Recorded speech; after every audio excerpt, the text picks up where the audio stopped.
சுகம் கொடுக்கிறாரா? இல்ல இந்த கசாயம் கொடுத்து உனக்கு சுகம் கொடுக்கிறேன்னு சொல்றாரா? இல்ல இந்த டேப்லெட் கொடுத்து சுகம் கொடுக்கிறேன்னு சொல்றாரா? இல்ல, அவர் வார்த்தையை அனுப்பி ஆண்டவர் உனக்கு சுகம் கொடுக்க வல்லவரா இருக்கிறார்.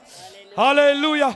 இன்னைக்கு சேலஞ்ச் பண்ணுங்க சிஸ்டர். பிரச்சனை வந்தா பயப்படாதீங்க. சில ஜனங்க வந்தா பயப்படாதீங்க. பிசாசி வந்தா பயப்படாதீங்க. மந்திரவாதி வந்தா பயப்படாதீங்க. உனக்கு விரோதமா சில கூட்டங்கள் வந்தா பயப்படாதீங்க. நீங்க செய்ய வேண்டியது வந்தா, எப்படிப்பட்ட உங்களுக்கு பிரச்சனை வந்தாலும் நீங்க சொல்ல வேண்டியது, உன் பிரச்சனையை காட்டிலோ, எனக்கு வருகிற பிரச்சனையை காட்டிலோ, எனக்கு வருகிற போராட்டத்தை காட்டிலோ, எனக்கு வருகிற பிசாசை காட்டிலோ, எனக்குள்ள ஒரு தேவன் இருக்கிறார். அவர் பெரியவராய் இருந்து எனக்கு ஒரு வெற்றியை கொடுக்க வல்லவராய் இருக்கிறார்.